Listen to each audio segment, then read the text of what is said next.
audiobook and a 30-day trial. If you want to support the show, check out the free offer from Audible. Again, it's audible.com/Bigfoot Hotspot.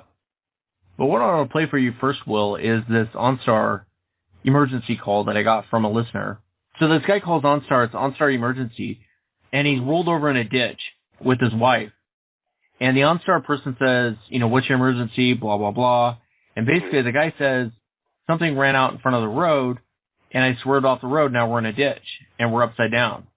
And the OnStar person says, well, what ran out in front of you in the road? Was it a deer? Was it a bear? And the guy says it was a dog on 2 legs, like a man.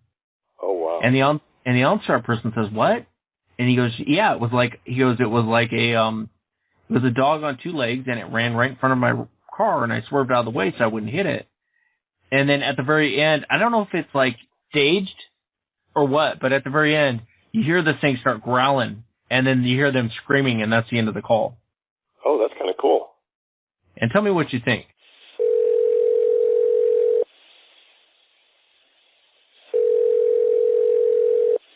OnStar Emergency, this is Kyle speaking. How can I help you? Hello? Something just ran in front of us on the road. We're in the ditch. We rolled over. How many people are in the car, and is anyone injured? There's 2 of us. I don't think we have any injuries. Is the car on its top or wheels or what? No, it's kind of sitting on its side. Hold 1 moment, please, while I contact emergency services. Okay.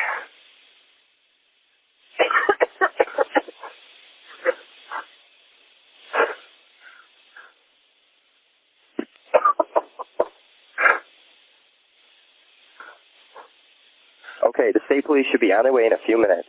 Is everyone still okay? Yeah, I think we're okay. What ran in front of you? A deer? I don't know what the hell it was, but it was big.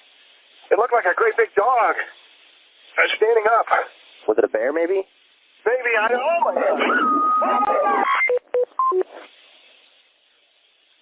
Sir? Hello? Are you still there? Sir? I was on the Bill Lee Inspired by Bigfoot show. You remember when we had Bill on? Right. How'd that go? It went good. Bill's, it's funny, after he was on our show, I got a lot of messages from people asking me how much, if I hate Bill or obviously Bill and I don't get along. Because him and I went back and forth on that show. I think it was, episode 3? I think so, yeah. Yeah, him and I went back and forth on a lot of things. It was like counter debate back and forth. And I really wasn't prepared for it, but, going back and forth with Bill. And it's funny, after we all hung up, I kind of like Bill. Bill's a great guy. Yeah, and I thought it was a great dialogue. I thought it was. I think with the different points of view, that kind of dialogue needs to be sort of brought out. Yeah, reality and insane. I'm just joking. No, Bill really is a great guy, though. I like Bill. I kid. I kid that. I can say that because Bill and I are friends. If Bill and I weren't such friends, I wouldn't have said that. But Bill's a good guy. I think Bill's one of the nicest people out there. He is. Yeah, he's actually one of the nicest guys out there. And he's one of the few people who are on the fringe that I can sit down and argue with, and at the end of the day, still say, hey, you know what, I'd buy that guy a beer. You know what I mean? Yeah, absolutely. No, it went good. Him and I, we talked a little bit about our, mine and Woody's encounter. And I'm kind of getting to the point where I almost don't even want to talk about mine and Woody's encounter anymore. I hate to say that, but... I went for a long time not talking about mine either, after talking about it a lot. Yeah. And it took me a long time to sort of feel comfortable with when people would ask me, I'd go ahead and tell them. But I was kind of burnt out for a long time. Yeah, and that's kind of how I feel. I feel burnt out talking about it. I mean, it's funny to talk to people who've actually had encounters that we've had on the show, and I can relate to what they're saying. I know you've always said that, but it's easy for me to go back and think about my encounter and think about stuff they're saying and saying, you know what, I understand exactly where you're coming from. But to go and relive the encounter and retell the encounter, I'm kind of getting to the point where it's like I almost don't even want to talk about it anymore. You know what I mean? I know exactly what you mean, because my third book, that's the whole reason I published that, was because I was asked so often. I got tired of telling it, so I wrote the book and said, there it is. You want to know what happened? Buy the book. Yeah. I hate to say that, but that's kind of where it went. No, I understand exactly what you mean. I mean, you kind of get burnt out after a while talking about it. But we had a good conversation, Bill and I.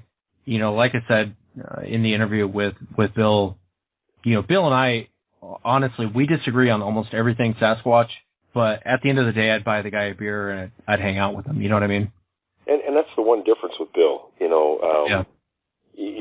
And I'm kind of the same way. We have a different point of view. But Bill's a guy that you can still, and he will listen to what you have to say and, not give you a hard time about it. Bill's great. Yeah, no, I had a lot of fun. He went easy on me, unlike when he was on our show. He didn't grill you over the roaster, huh? No, he didn't grill me over like I did him. But I had a lot of fun, and I like Bill, so, I was happy to do it. I'm not a big fan of doing interviews. I think I'd rather be the interviewer than the interviewee, you know what I mean? Yeah, I know what you mean. I used to think, before I come on as the co-host with you on this show, I was okay going on shows and being asked questions, but I think I like this position much better.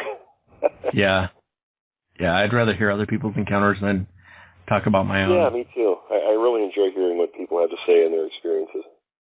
Yeah, absolutely. I wanted to say, so tonight we have on the show Justin Steele, who is the director of an upcoming movie called Hunting the Legend. It's coming to DVD on July 8th. Yeah, I guess this place is it's known for Bigfoot. Everybody has a story. I've always believed in Bigfoot. Half of them don't say anything. They don't want people to think they're crazy, too.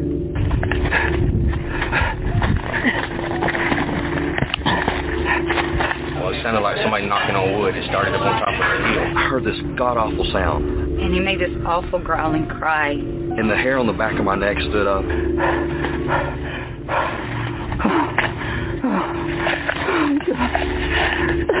New stuff's being found every day. They smell like wet dog and blood. I look over and there's this big black figure. I mean, it was just gigantic. It was tall. It was like 8 foot tall. Reddish fur. When he passed by, like the moon disappeared for a few seconds. It was that big. It was more human than anything, and it was walking with this. My name is Christopher.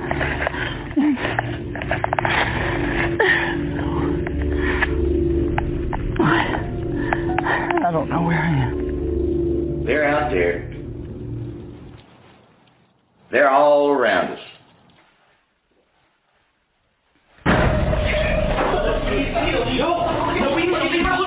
If they're out that way, we need to go out back now. If there is something out there, and that's actually a cast, it's big.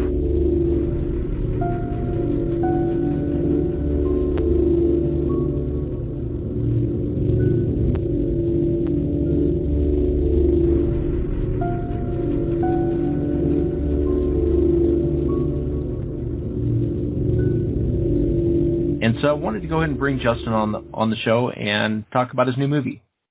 Hey, Justin, it's Wes and Will. How are you, man? Oh, I'm doing great. How are you guys? Doing pretty good. I wanted to welcome you to the show, and I wanted to talk a little bit about this movie that you have coming out. Tell us about this movie you have coming out. Okay. Yeah, thanks for having me on the show. I've been listening to you guys for about 3 months now because I had to find a podcast to promote the film, and I was on iTunes looking to different Bigfoot podcasts, and I saw your guys' the title and the artwork really got my attention. And so I started listening. I was like, and I was hooked immediately. So I was like, I got to email these guys. Oh, that's nice of you. I appreciate that. Yeah. As far as the film goes, though, ultimately it's a horror film, kind of in the vein of the Blair Witch Project. It's like a found footage documentary feel movie.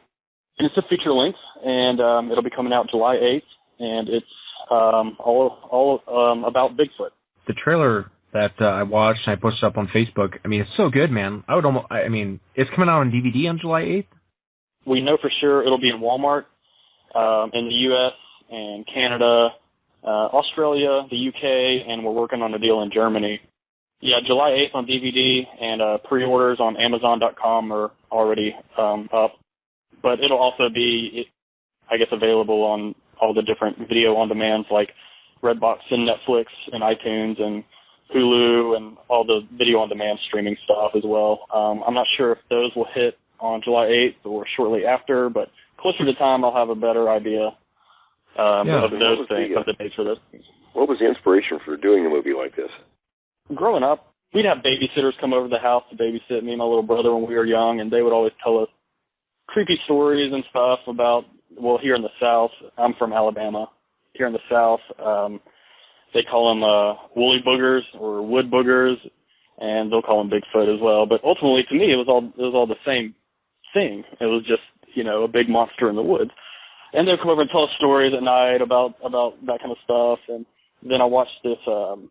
There's a series of movies called The Last Chance Detectives, and it was like a kids show. And they had one about like UFOs and one about Bigfoot and a third one about something else. Anyways, I watched that Bigfoot one. I think it was called The Legend of the Desert Bigfoot, and it was a kids movie. And I think I was around 9 or 10 when I watched it. And I don't know, it's something about it just like, really intrigued me. And so growing up, I was always, whenever I was in the woods, I'm like, oh man, I wonder if a Bigfoot's watching right now. I've never seen one, never had an encounter, but, maybe a Bigfoot seen me running around the woods on my dirt bike or hunting or whatever, camping. We've had a couple of reports out of Alabama, but I would figure there should have been more reports because we have a lot of rivers, a lot of woods, and a high population of deer. So I watched the Blair Witch Project probably in the early 2000s. It came out in 99. And I love the way they filmed that movie and how real the actors made it seem and how real the way it was shot. It made it seem very natural and like you were watching like actual footage that was, found laying in the woods somewhere. And so I wanted to try to tackle my first feature film. I mainly do music videos and commercials for television. And I wanted to try to tackle my first feature film. And I was trying to figure out, what can I do with a limited budget? And in the film world, it's really considered no budget. And, what can I do with a small crew and people that aren't trained professional actors and stuff? So I started thinking about the Blair Witch Project, and I was like, we can pull that off if we do something kind of like that, because it's been over a decade since that movie came out, and we wouldn't need that many people. We could shoot it kind of really raw and guerrilla style. I started writing a script in 2011, and I was like, I want to do it about Bigfoot because it's just, to me, it's the most plausible thing out there that, could be real and stuff and that could really freak people out. And I'm like, if people don't buy into Bigfoot by watching this film, at least they'll be kind of scared to go in the woods after. So as a horror director, I'm just like, I've got to have a goal in mind and, right. winning people over to believe in Bigfoot after watching the film is kind of a long shot because they know they're just watching, fiction. But I was like, at least maybe I could get them scared, to go in the woods after they've seen it. So I started writing in 2011, 2012. Took a break for a while and procrastinated and came back to it. And then in January of 2013, we actually shot for 9 days, split it up 4 days, and then took a break and then shot another 5 days. And then we did 53 days of editing, and then we had a little premiere with just the cast and crew here in Alabama and tried to go the film festival route, but didn't have too much luck with that. And then I was contacted by some guys in LA, and they pitched it to some different companies, and it ended up getting bought for distribution. And now I'm just counting down the days to July 8th. Looks like a hell of a movie, man. I mean, just from the trailer is God, I'd go in the theaters to watch this movie after watching the trailer. Awesome. I appreciate it. That's something I just cut together myself, and the company that bought it is called Image Entertainment, and they recut a version. It really makes you want to go see the movie. It's much better than what I cut. And it's not released yet, but hopefully any day now they will release their official trailer. In Alabama and Justin, there are a lot more things being seen in that part of the country than you might imagine. I hear about a lot of stuff in Georgia, but in Florida. There's Alabama and Mississippi. Yeah, a lot. And it's just that, our sources tell us that folks, in that part of the country are less likely to talk about it than, say, up here in the Northwest. Yeah, when I was doing my research and stuff, basically I had no idea what I was doing because I'd never done a feature film before. I'd worked on some short films, but this is my first feature length, and I was like, I don't consider myself a writer, but I did write this film. And I was trying to figure out how to go about doing it, and I just started by watching every little YouTube clip or movie or documentary or TV show, anything about Sasquatch, I would just watch it and see what I like about it, see what, try to find out what I didn't like about it, and things I wanted to pull ideas from and things I wanted to, take and borrow and make it into my own. And then I stumbled across the BFRO's website, and then I kind of started to figure out, okay, so in the South, people call them swamp apes and say they look a little different and stuff, but I knew we were going to try to pitch it to, a worldwide audience. So I was like, let's just stick with calling it, Bigfoot. That's our take. And make it larger.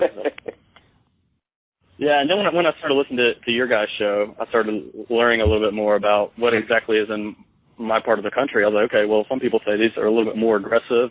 Maybe it's a tad bit smaller. Right, it's a different type of creature, different species. Yeah, see, to me, it was all the same when I was writing, and now I'm starting to learn a lot more after the movie's done. It's interesting. You mentioned on as a horror producer, I was thinking of when you were talking about that, some of the things I put on my blog page. I like some of the older, less-known stories, and I think if someone were to really use that material, they could make a movie that would just scare the hell out of people. The two that stand out that I heard from your guys' show was the Siege at Hanobia, right? And the Cowman story. Oh yeah. Both of those would make excellent films. Oh, you could look at my blog page sometime. You'll find a whole bunch of them just like those in there. We implemented the use of GoPro cameras and DSLR cameras. Those are real popular now to shoot video on. Like I said before, it's like a documentary feel. So the lead character in the movie is Chris. He's hunting with his dad when he was a teenager, and they're in separate stands a couple of 100 yards apart, and he hears a gunshot go off and a loud scream, and he hears his dad scream, and he hears this beast scream, and he gets out of his tree stand, and he's taken across this field. His dad's just gone, and he looks down, and there's footprint and blood everywhere, and his dad's rifle's laying on the ground.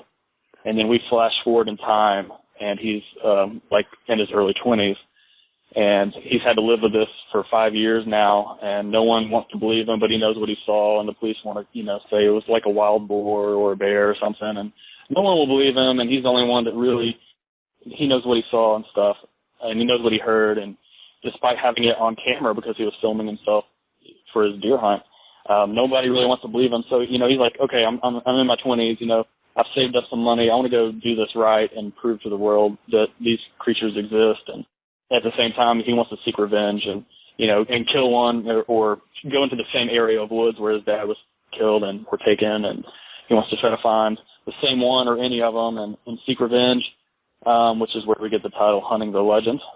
So basically, he takes his best friend and he takes his girlfriend with him. And there was a scene that was cut from the film, but I'll just go ahead and share it, where his girlfriend wants to come, and he doesn't think she needs to come along because it'll be dangerous, but she insists that she's going to support him, and she believes in him, and so she goes along with him and his best friend. So they go into the woods in South Alabama, and they go in with a German Shepherd tracking dog and some shotguns and rifles, and they run into all kinds of shenanigans and trouble and stuff, and kind of throws them off their original plan, and they have to improvise. And it's slow at the beginning and gradually gets eerier and creepier, and it climaxes, and you're holding your breath for the last 15 minutes of the film. So I feel very confident and good about my work.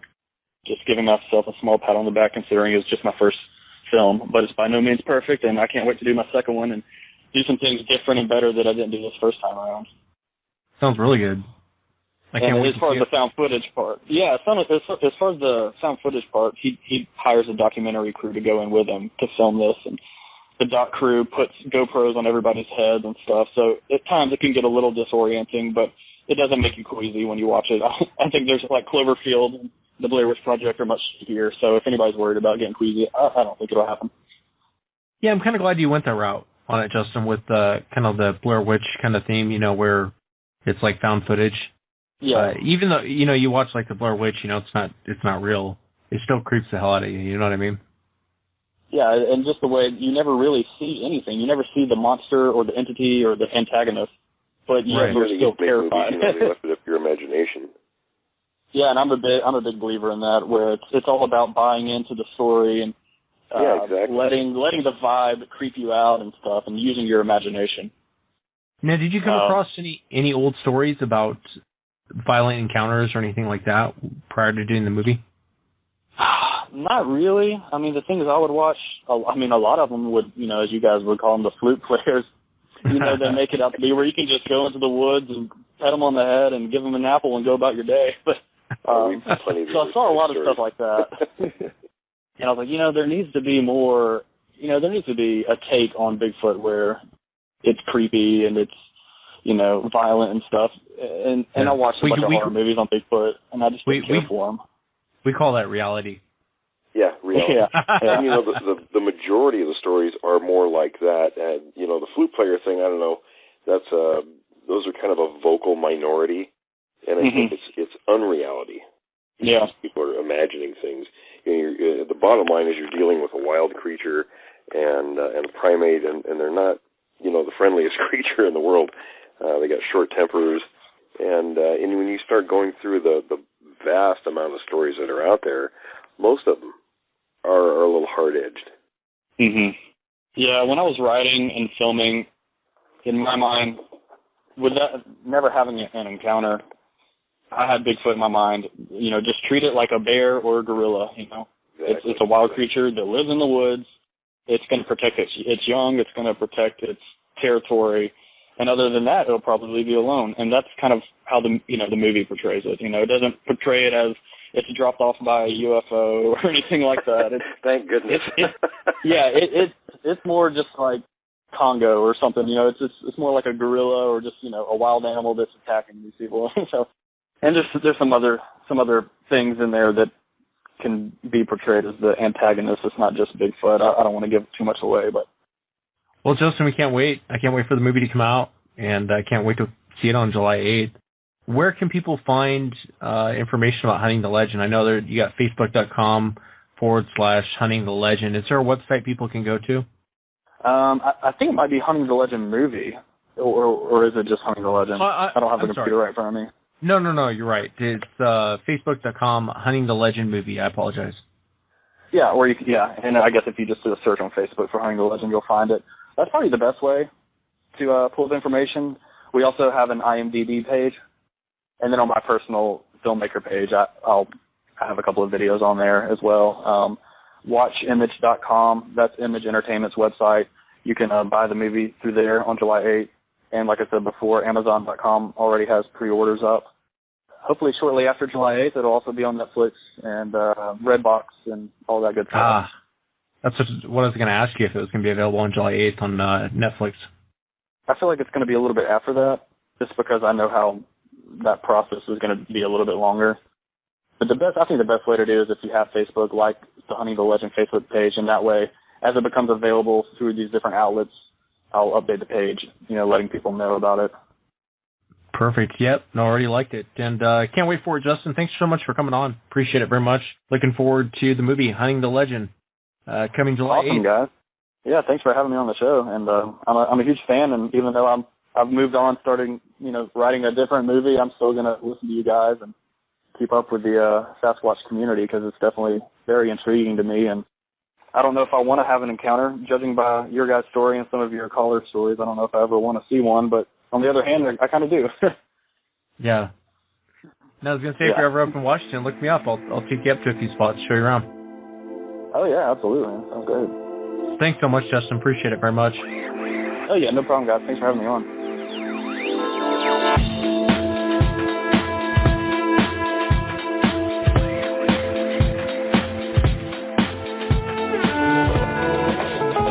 Everyone here at Bigfoot Hotspot Radio would like to thank Audible.com. Audible.com is the internet leading provider of audiobooks with over 150,000 different titles to choose from. To download a free audiobook of your choice, go to audibletrial.com/Bigfoot Hotspot.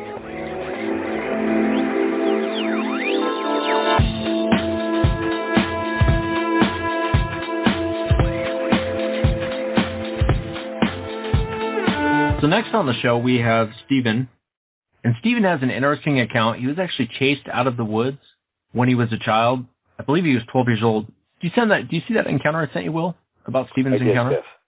Yes. Yeah, so he was actually chased out of the woods by several of these creatures, him and his friends, and he wanted to discuss what had happened.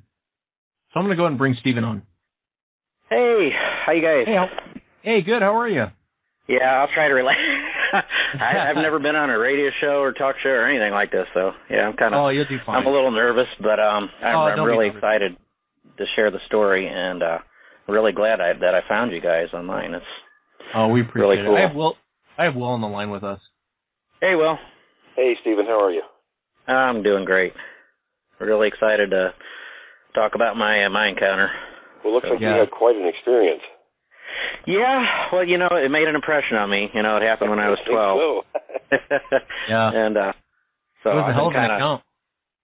Well, the only thing is that it's like ever since I've really wanted to have a better encounter, a closer up encounter until I started listening to you guys' radio shows, and I'm like, maybe not. I really want to thank you for coming on the show and sending us your encounter. Yeah, no, I mean, a pleasure was ours. And don't be nervous. Don't be nervous. There's nothing to be nervous about. That's right. It's just the three of us talking. Yeah, just the three of us. Oh, I know. This happened when you were about 12, is that right? Yeah, correct. Yeah, I lived down in Georgia at the time. And, okay, so I guess take us back to that day, and what were you doing before anything happened?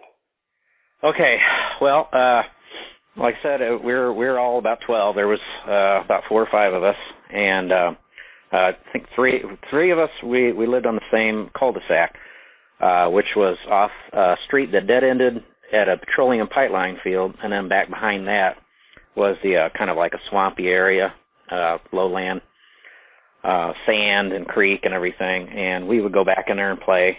And one day we just went back, I don't know, maybe, I'll say a quarter mile maybe, not too far back. There's bamboo that grows down there, little patches.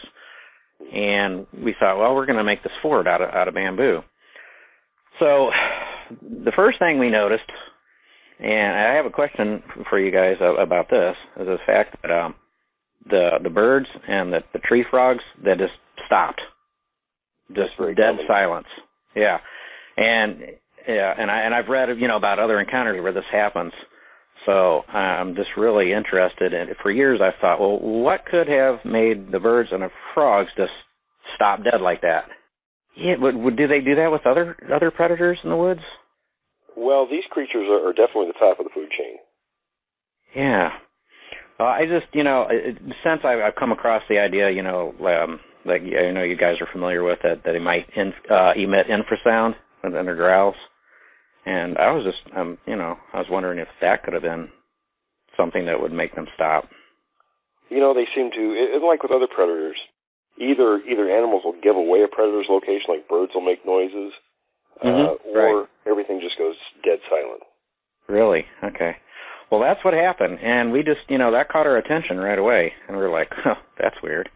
And just like 3 seconds later, we heard a branch snap, I don't know, maybe about 100 feet behind us, back in the, the swampy area. And at that point, we looked at each other and we I think we all thought the same thing. There could be some guy out here with a knife or something. Who knows? And we better get out of there. We just felt threatened. So we started to form a single file line and move out of there. And no sooner than we had started that this thing screamed at us and ran toward us. We could hear, the stomping. And none of us looked back at that time. So we didn't see it. We didn't see what it was. We just hauled butt out of there as fast as we could. Some of the guys, they went home to dinner, and I think it was at least me and Mike went up our cul-de-sac, and we were just kind of like discussing, what was that? What could that have been? And we just had no idea. And somehow, I think because we were aware the movie Legend of Boggy Creek had come out, I think, a year before. So I don't know. Somehow we kind of just settled upon Bigfoot because, we heard the footfalls. We could tell it was like a person running toward us. But the scream that we heard, that was definitely an animal sound. So that was that got us thinking. It got us pretty excited, at least me. That would tend to get you excited. Yeah. So I think I was the most excited out of the whole group that that something might be back there. So I think it was maybe next weekend, the following weekend, we went back in there and we went back to the place where it had screamed from, and we came to this little area. It was not, I don't know how to say like a clearing, but there were a lot of wild grass growing, and a big area had been patted down, about the size of a bed. And then around that were some smaller areas. And we thought that was really odd, and I still think that's odd, even, but of course the conclusion that we came to was, this thing chased us out of the swamp because it had babies.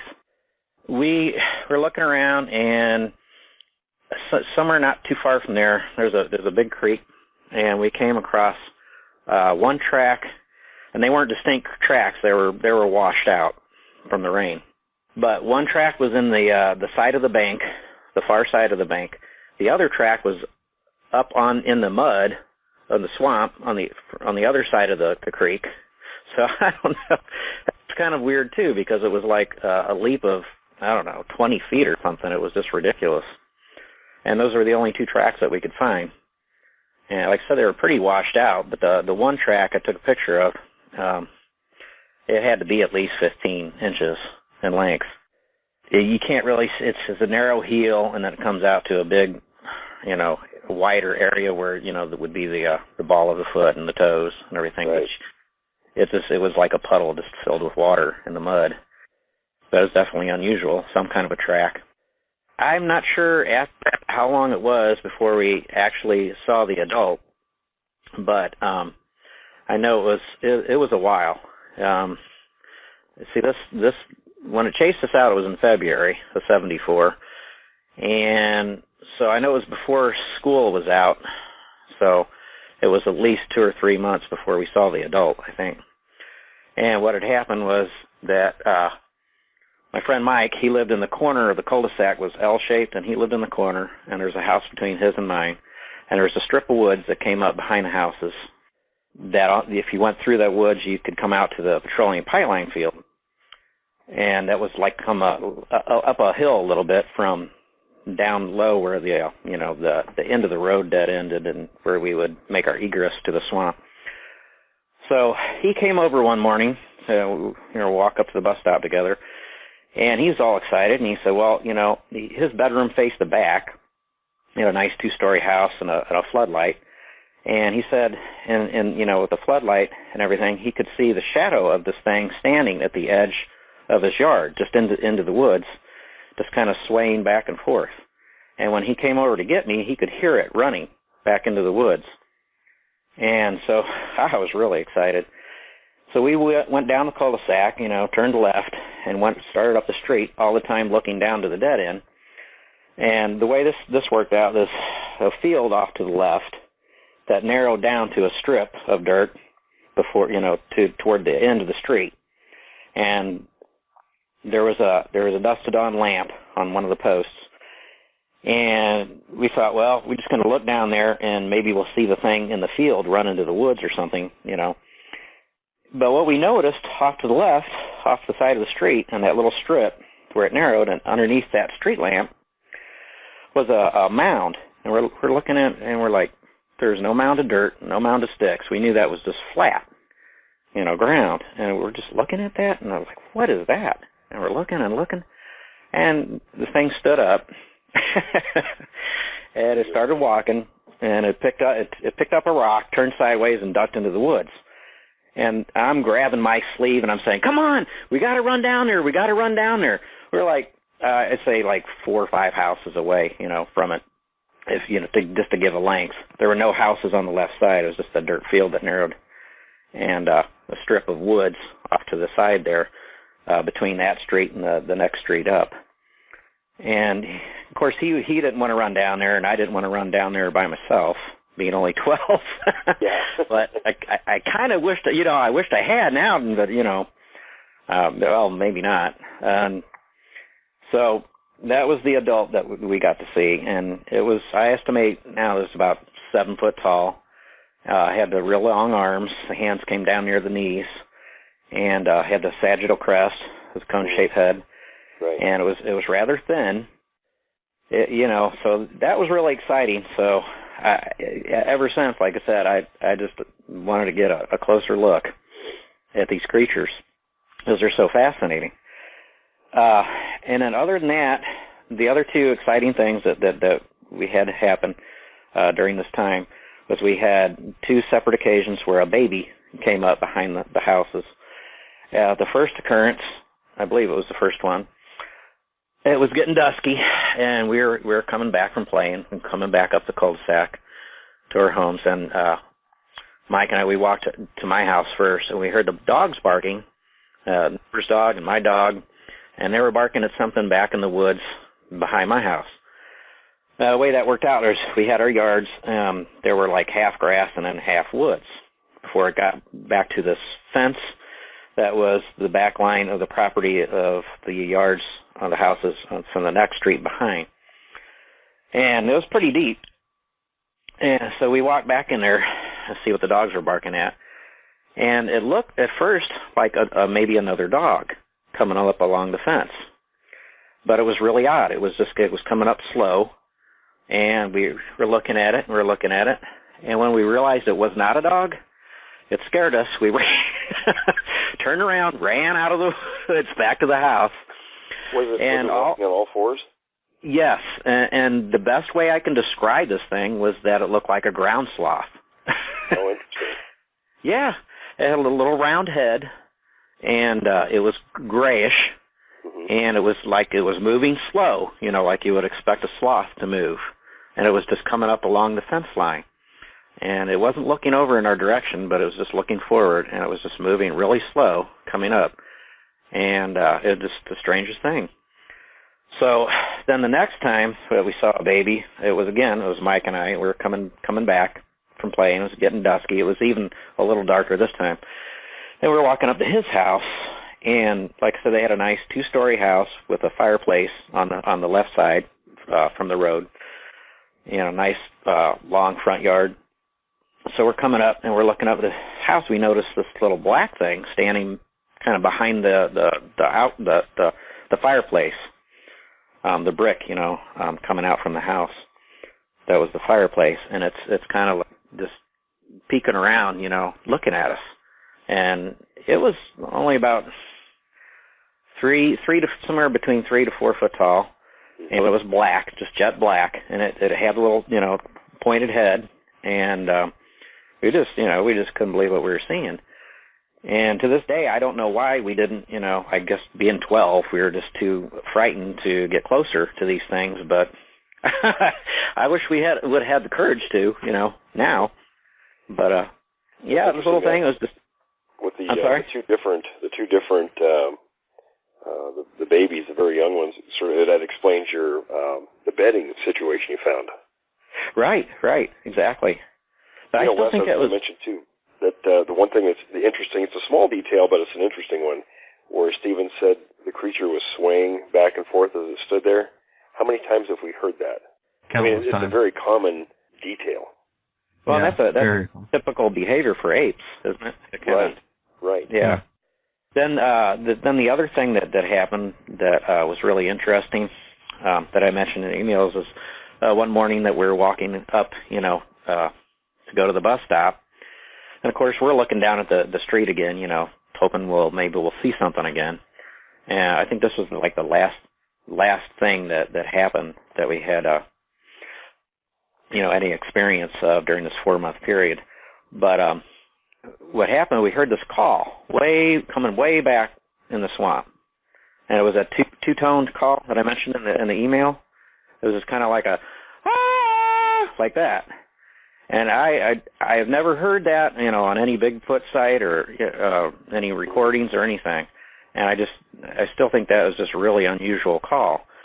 And it was way back, but you could hear it pretty distinctly. So I answered back to it, and a few seconds went by, and it called again. This time it was closer in the woods.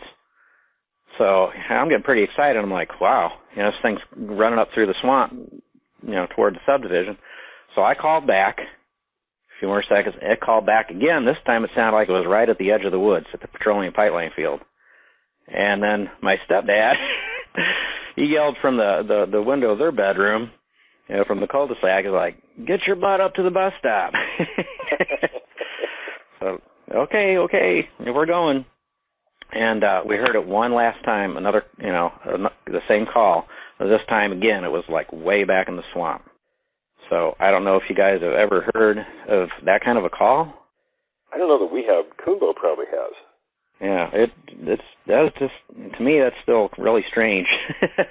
Very interesting. And it's not your typical Sasquatch call, that's for sure. Well, they do make a lot of different kinds of noises, so...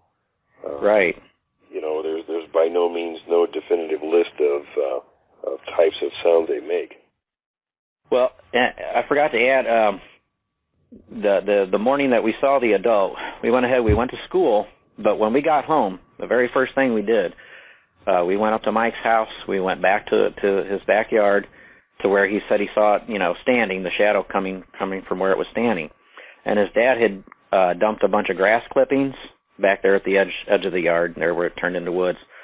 And we found a print, an impression, I should say, in the grass pile. And we measured it, and it was 22 inches long. It had the narrow heel, and yeah, wow. You couldn't make out any toes or anything, but it was an impression. It was a foot. That's the upper limit of length. That's what I thought. I was like 22 inches. That's huge. And then back from that were like these scuff marks, like it was running on its toes in the pine needles when it ran back through the woods. Or possibly on all fours. Yeah, I hadn't thought of that, but I thought that was unusual too.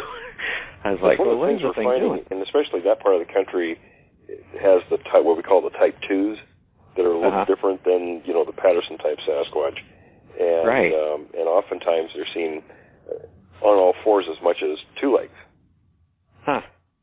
Yeah, well, and they're definitely different built. I mean, like the adult we saw, like I said, it was thin, and it was only, I would guess, only 7 foot at the tallest.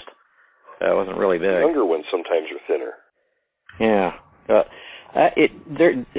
it's just fascinating to me that there's this creature out there that we haven't even caught up with that by all appearances is just an ape, but my goodness, how smart must they be to be able to elude capture this long? Well, the thing about primates is primates are all very smart. That's true. Yeah. I just came across a thing on the web last night that some chimp in Japan supposedly learned how to remember a sequence of numbers on a computer board, like within milliseconds or something like that. It was crazy. I didn't quite understand it all, but it was somebody had posted it in relation to Sasquatch. Like if chimps are this smart, how smart do you think a Sasquatch can be? Right. Yeah, it always burns me when people say, it's just that, what are they, just a dumb ape running around? Well, most people don't realize that apes are actually, smart. There's no such thing as a dumb ape. They're actually pretty intelligent creatures. I wanted to ask you, Stephen, did any of your neighbors ever talk about encounters that they had, or did you ever remember them talking about different experiences that they had out there where you lived? Well, yeah, I talked to my best friend when I got back to, got to school about all this, and because I'd just see him once in a while since he lived like 3 miles away in another subdivision, and he was telling me that him and his brother had seen it on a couple occasions. Well, he saw it once. There are a lot of like paths and trails in the woods in Georgia down there at that time that people would take their bikes on and things like that, and he claimed that he was back in the woods walking one of these paths one day, and off to the side, almost in a field there, he saw one digging. And he said when he came upon it, and I heard him, it leaped up in the air. And I said his foot, his feet looked like, he compared them to like rabbit's feet, I guess because they were so long. And he said this thing just leaped up into the air and ran and took off. I tended to believe him just because of the 22-inch track that we found. embedded in the grass. I thought, well, that's a pretty big foot, and with that much leverage, I bet they could push off and leap up in the air pretty good. And then he said that him and his brother, another time they'd been on one of the petroleum pipeline fields shooting off fireworks, and off in the distance, supposedly one of these things ran from one out of the woods, and crossed the field into the other side of the woods. And then at school, another fella that I was talking to about all this, he said, well, yeah, he said, my uncle's had encounters with these creatures. And I asked him, well, where's your uncle live and everything? Well, it turned out that his uncle lived off of a little road that only had like 3 or 4 homes on it, and it was back on the other side of the swamp. Oh, that's interesting. So, yeah, it wasn't far away, so, well, okay, I believe him too, because it was like in the general area. But that was about it. There were a couple of other things, or 2 or 3 things, that happened to me. And one of those was at one point I got into hanging out with a bunch of guys that lived in an apartment complex that was about a mile or 2 away from our subdivision, and the way to get to there was on the side of our subdivision where we had the pool and everything. There was a big field on the other side of that, and then there was woods, a bunch of woods, and there was a trail that went through there, and you came out on another pipeline field, and then you crossed over a 2-lane highway, and their apartment complex was over there. So it was a good little trek through the woods on a bicycle. So one night, or one day, I'd gone over there after school, hung out with them, and then the sun started to get low, and I thought, I better get going because I want to get back through those woods before it's dark, as I certainly didn't want to be pedaling through the woods in the dark. So I got into the woods, and I was pedaling down the trail, and I heard something paralleling me back in the woods. And it sounded like somebody walking, and it was like 2 footfalls. So I stopped the bike, it stopped. So I started pedaling again, it started paralleling me again. I stopped, it stopped. So that really freaked me out. I was like, okay, no, I'm not ready to have an encounter by myself like that. So I tore off on the bike and just got down through that trail as fast as I could. To this day, I'm pretty sure it was probably a squatch. Yeah, I used to think, well, maybe it was just a cat. And I came across some information where, I think it was on that Finding Bigfoot show that they kind of mentioned, well, cats never parallel you. They always come from behind. So I was like, okay. It did sound like a couple of footfalls, like an upright. Right. So, yeah, and these things, I've heard that numerous times. Yeah. But, and then another thing, it was during, this time, I don't know if it was after all this, but I heard on the radio that they had found this guy that had been mauled to death, and it was in the general area of that 2-lane highway where, the apartment complex on the other side. So that kind of freaked me out a little bit. I even mentioned that to my mom at the time, and she's like, well, you better stay out of those woods then. They didn't say what mauled him, huh? They didn't know? No. It was just a quick little clip on the radio that they found some guy had been mauled, and I'm like, wow, that was a little scary. And then the other keep you out of the woods. Yeah, well, and then the other thing that I thought was interesting, in where the pool was, and then the field on the other side, and the woods with the trail. One day one morning I was over there again, and I'd walking around in that field, and I went up to the tree line. I guess I was kind of thinking about, well, to go up in those woods and explore a little bit, but I wasn't quite brave enough to do it by myself. But I noticed from the edge of the field there, and up in the tree, there was a squirrel that had been thrown over a branch. And I mean, it was up at least 25 foot. And I thought that was kind of weird. I guess at the time I was thinking, well, I don't know why I would have thrown a squirrel up there and saved it for later. But yeah, I just thought that was weird. And then the only other thing that well, there were a couple other things, actually. I'm looking at my notes here. Another day, after we had seen the adult and it seemed, it duck into the side of the woods there off the road, I did go back in there one day, look around, see if I'd see any tracks or anything. And I came across some barbed wire, the old barbed wire fence that had been, knocked down pretty low. But one strand was up about 6 inches from the ground. And it looked like in the leaf, like there was a little, a foot impression or whatever, but it wasn't very big. It wouldn't have really fit the creature that we saw, being 7 foot tall, but there was some like reddish brown hair caught on one of the barbs there next to that impression. And I had saved that for a long time. So I don't know if that had come from that creature or a creature that smaller was... one. The reddish brown color is pretty typical for him. Really? For the babies? For all of them. In fact, that's probably the most reported color. Huh. Wow. I wish I'd saved that hair then. Yeah, I had it for quite a while. And then the only other thing, there's a couple more things actually. And I don't know if this is related, but I know one day after playing around a while, we went back up to Mike's house and something had got into the garbage on the side of the house, and it was on the other side of the house from the chimney, the garage side, and it was all strewn all over. And there's a piece of paper with bite marks in it. And I just thought it was unusual, because a dog could have got in the trash, for sure. And these bite marks, they showed canines, but the unusual thing about the bite mark line was it was in like a half circle.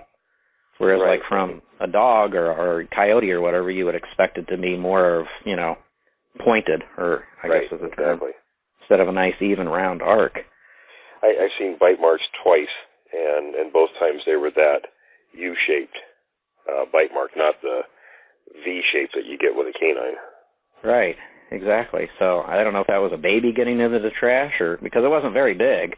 I mean, that was the other thing that puzzled me, because it wasn't real big. I would expect and it's hard telling, because these things will pick through garbage. Yeah, I believe that's it. Something that's a fairly common occurrence also. Now, whether in that case it was or not, it's hard telling, but it is something they will do. Well, and are they do like to mimic, I understand. I know with their sounds and things, but do they mimic actions maybe that they see people doing? It's possible, yes. Okay, because this is the only other thing that happened during this time, and it was one morning. I went out in that petroleum pipeline field, and I went up on the hill where it goes up to the next street that was behind us. And I'm just sitting there enjoying the sunshine and everything and looking around. I heard this thing run back in the swamp, the lower area. And so then I go down. There's a little path that went back in the woods, it had been bulldozed or something. At the end of it was a bunch of old railroad ties. And I thought about going back in there, but again, I just didn't have the courage to do it by myself. So I went back, to the field and just I was looking around, toward the lower area of the field where, the swamp butts up against it, where I heard this thing running. And out of the top of the pines, you know how tall those Georgia pines are, came this stick. It was flung like a spear, and it just came out of the tops of the trees. And I'm like, oh, that was really weird. I had that happen one time also when we were teenagers. Really? And there was a group of us. We were up in an area near Puyallup, Washington, looking. At the time the Puyallup Screamer Sasquatches were up there at that time period. Renee Dinn and John Green were there. And after they left, they asked us to go out and look around. So on one of these trips looking, we were around a campfire one afternoon, and here comes this 5-foot-long tree branch flying through the air toward us. Oh, my gosh. That's bizarre. So it was bizarre. Now, we don't know exactly what did it, but nobody else was out there, so, it sort of narrows the options down. Well, yeah, especially when you see something like that come out of the tops of, pine trees that are, they're yay tall, and it's coming out horizontally, it was thrown like a spear. I was like, oh, my goodness. And then, of course, as an adult learning that they do climb trees and stuff, I'm not surprised now. But I don't know. It's just such a fascinating creature. And I like I said, I'd like to have a closer encounter or more encounters with these things, but I certainly have taken notice of of what you guys have talked about on your shows about how dangerous they can actually be. Well, and with most primates, I mean, you can't just go out in the wild and walk up to a group of chimps or gorillas and just walk up and start playing with them. They have their hierarchy within a group and, are pretty wary and can be quite violent, actually, if they're approached wrong. So I don't think these things are really any different. Yeah, exactly. Yeah, and it's funny, like, how you say that. I mean, so many people, just have that naive viewpoint. I think they're watching too much TV. and unless they've had like an encounter like you guys have had, and they know, no, these aren't exactly. fuzzy, furry, friendly things. Yeah, I mean, that's exactly it. It's not, when you've stood face to face with one, it's not usually a friendly encounter. I mean, it's a wild creature, so, all the same elements are there that you would face with a bear or an elk or anything. I mean, there's, the wild versus human interaction. It's, they perceive us as a threat, and I think rightly so, and they're going to react as such. So definitely something to be wary of. You can't just walk out and grab any wild animal by the backside and expect it to be friendly. Right. I took a couple of our boys out squatching. Was it last year or the year before? Now it's been a bit. I had perused the BFRO data bank and found a place here in Missouri that sounded promising, and it had a couple of clusters of activity over the decades. And I thought, well, okay, we'll go out there and take a look around. This is what I'm about to talk about. Just kind of highlights the point that there are things out there that aren't officially recognized, that they're just, that are recognized creatures, let alone a Sasquatch that isn't even recognized by science. But, so we went out, to this area and we found this conservation area that we weren't aware of.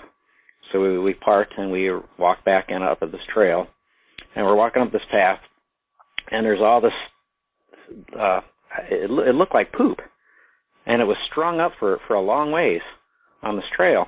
And I'm like, what is this? And it almost looked like wash from sewage or something. And I'm looking at it, and I'm poking at it with a stick, and I could see that it was hair. And what they looked like were really large hairballs. And most of them were black. There were a couple of them that were like whitish grayish hairs.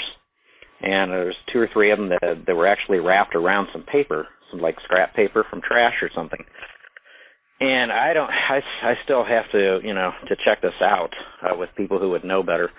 But to me, they gave all the appearances of hairballs, and there's only one animal that spits up hairballs, and that's a cat. And I said most of these were black. Well, then that would be, a panther. But the only panther recognized to exist in the United States is the brown panther down in Florida. They don't even, officially, black panthers don't exist anymore, which is ridiculous because people see them from time to time, in the East Coast and in Illinois, and even photograph them. So I don't know why the official stance exists that they're not extant anymore, because they obviously are. But one little detail about this, okay, it's kind of funny. Their town, Mount Sterling, was just north of there, about a 5-minute drive up. So I wanted to check that out too. So we drove up there, and it was getting dusky. And we drove up on the side of this hill behind this church, and it was pretty wooded. And we got out, and we're doing a little stick knocking. And we got a coyote yelping to us from down on the gulch there. And I was hoping he'd come on up and I'd get to see him. I'm not afraid of coyotes at all, but we didn't see him, and we didn't hear him yelping anymore. So anyway, when we got home, I'm thinking in the back of my mind, I'm like, I'll look at those reports again. So I went back and looked at the reports, and the one from Mount Sterling, this guy had posted, was like, there were screams that he thought might be from a Sasquatch. But he mentioned in the report, he said, oh, the old locals, they said, no, it's an old, that's just that old panther cat. So when I read that, I'm like, yeah, I think so. So it's crazy. Yeah, I mean, there are a lot of things out there that are dangerous. Yes, there are. I wanted to ask you, how has it changed your viewpoint on going out in the woods? For years and years, ever since I was 12, so I'm 52 now. For years and years, I wanted to have another encounter, a closer one, and just to get a good look at these things and to really see what they look like, their faces and everything. But then, like, after, thinking about, some of the things that are also out in the woods, like bears and panthers and things, and then hearing some of your shows, where you all talk about, how dangerous these creatures can be, and it's like, yeah, duh, a little wake-up call. I'd still like to see them, but definitely in a way that I wouldn't be in harm's way. Like driving past one at 45 miles an hour.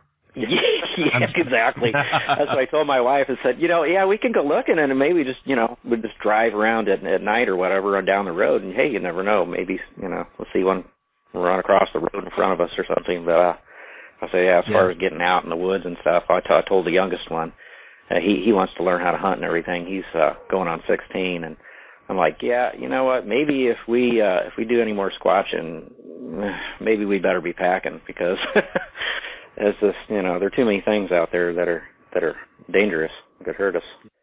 So I've always loved the woods, and I just think it's really fascinating that these creatures exist and that they're out there.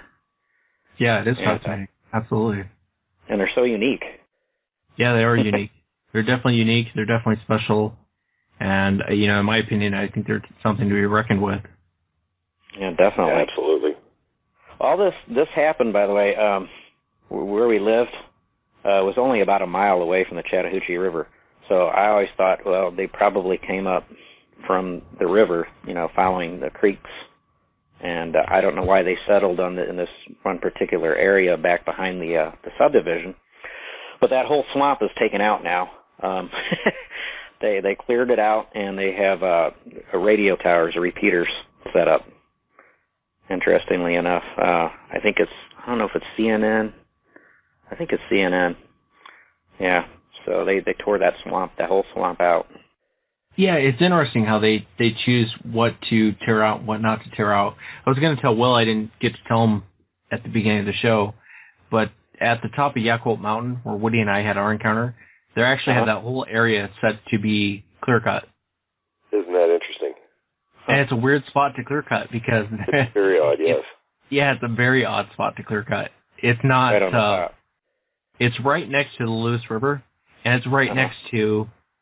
There's a campground not far from there. And it's just a weird area for them to clear cut. It's just a really odd spot for them to clear cut. But we went up there, and they had marked all the, when they marked the trees that they're gonna. That whole area is set to be clear cut here shortly. Yeah, that is weird. Well, it's just like this conservation area that we came across and, found what looked like the hairballs. We went up the trail further, and we did find, it was kind of interesting, I took a picture of a tree that had been bent over, and all the branches along the top of it were all broke off. But, it had lived long enough. It looked dead now, but it lived long enough for, I guess for the branches to remain, along the bottom, but something had evidently climbed up on it and broke off all those top branches.